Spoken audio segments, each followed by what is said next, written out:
Welcome to Moushumi's creation. Moushumi's ক্রিয়েশনের সকল বন্ধুবান্ধবদের আরও একবার স্বাগত জানিয়ে আমি আমার আজকের রেসিপি শুরু করছি। আমার আজকের রেসিপি ডিম তড়কা। ডিম তড়কা খুবই একটা পরিচিত জনপ্রিয় খাবার। বাঙালি অবাঙালি কম বেশি আমরা সবাই ডিম তড়কা খুবই পছন্দ করে থাকি।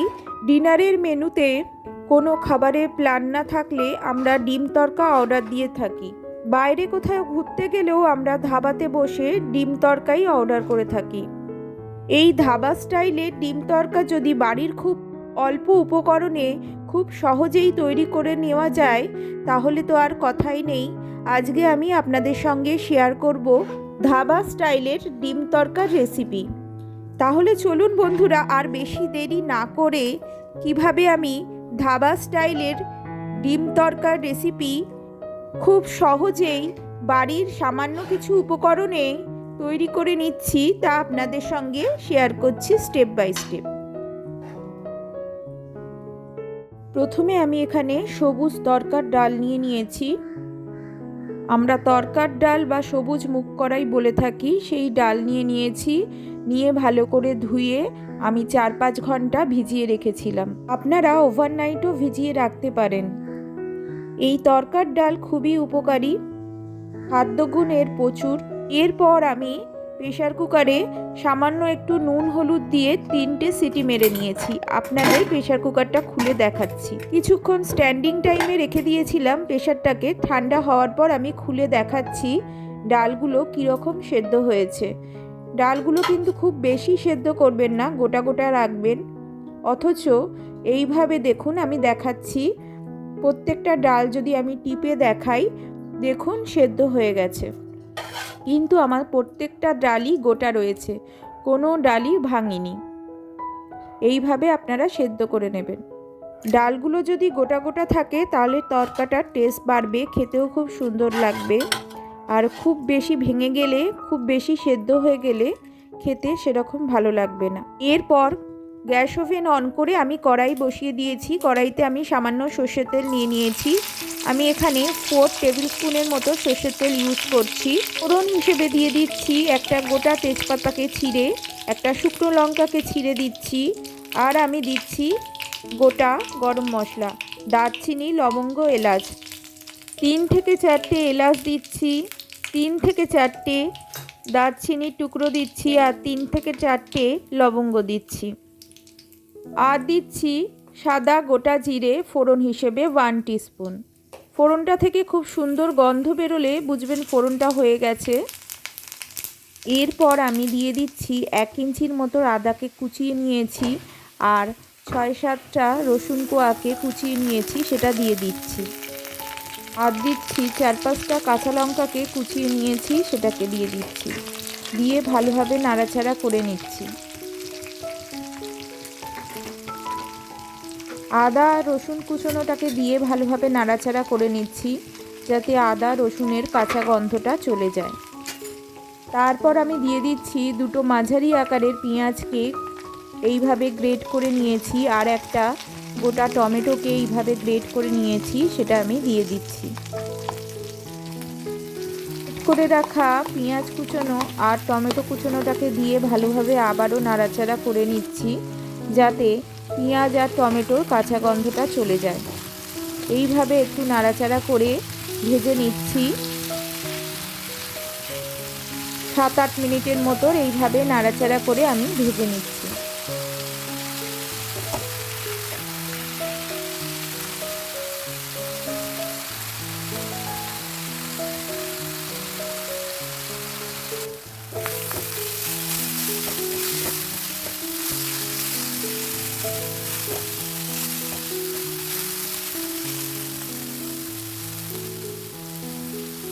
এরপর আমি সাধারণ কিছু মশলা অ্যাড করছি। ধনে গুঁড়ো দিচ্ছি 1 টিস্পুন, জিরে গুঁড়ো দিচ্ছি 1 টিস্পুন, আর সাধারণ রেড চিলি পাউডার দিচ্ছি 1 টিস্পুন। ঝালটা আপনারা আপনাদের স্বাদ অনুযায়ী দিয়ে নেবেন।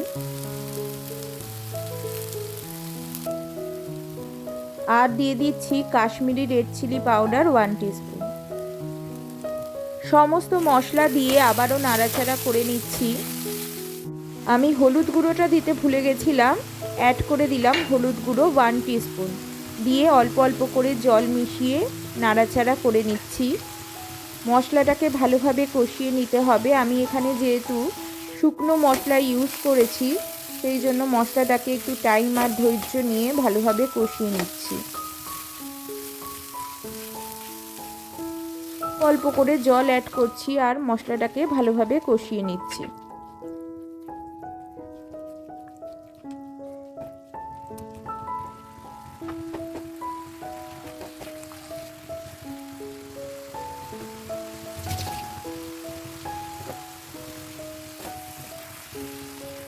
টাইম আর ধৈর্য নিয়ে মশলাটাকে আমাদের কষিয়ে নিতে হবে।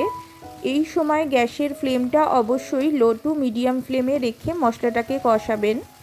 হাই ফ্লেমে রাখলে মশলাটা পুড়ে যেতে পারে। মশলাটা থেকে যখন তেল ছেড়ে আসবে বুঝবেন মশলাটা কষানো হয়ে গেছে। এই সময় আমি অ্যাড করে দিচ্ছি স্বাদ অনুযায়ী লবণ। আমি এখানে 1 টিস্পুন লবণ অ্যাড করছি, কারণ যখন তরকাটা আমি সেদ্ধ করে নিয়েছিলাম তখন লবণ দিয়েছিলাম, সেই জন্য লবণের পরিমাণটা বুঝে দেবেন। স্বাদ অনুযায়ী লবণটা অ্যাড করে নেবেন আর স্বাদ অনুযায়ী ঝাল আপনারা দিয়ে নেবেন। যে যেরকম ঝাল খান সেই অনুযায়ী ঝালটা দিয়ে নেবেন। কেউ বেশি খান কেউ কম খান, যারা কম খান তারা কম দেবেন, যারা বেশি খান তারা একটু বেশি দিয়ে দেবেন। অবশ্য তরকা খেতে একটু ঝালঝালি ভালো লাগে। এরপর আমি সুগার অ্যাড করে দিচ্ছি 1 টিস্পুন, যাতে স্বাদটা ব্যালেন্স হয় সেই জন্য আমি সুগারটা অ্যাড করছি। ভালোভাবে আমাদের মশলা কষানো হয়ে গেলে, আমি যেহেতু আজকে ডিম তরকা করছি সেই জন্য আমি এখানে ডিম দিচ্ছি। আমি এখানে 2টো ডিম ইউজ করছি। আপনারা চাইলে ডিমের পরিমাণ বাড়াতে বা কমাতে পারেন আপনাদের তরকার পরিমাণ অনুযায়ী। মশলা কষানো হয়ে গেলে আমি মশলার মধ্যেই 2টো ডিম ফাটিয়ে দিয়ে দিচ্ছি। ভালোভাবে নাড়াচাড়া করে নিচ্ছি।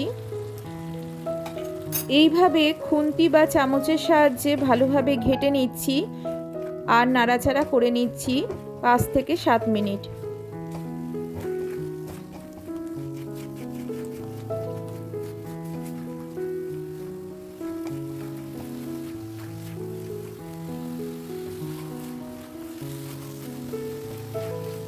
পাঁচ 7 মিনিট এইভাবে নাড়াচাড়া করার পর আমি সেদ্ধ করে রাখা তরকাটা দিয়ে দিচ্ছি।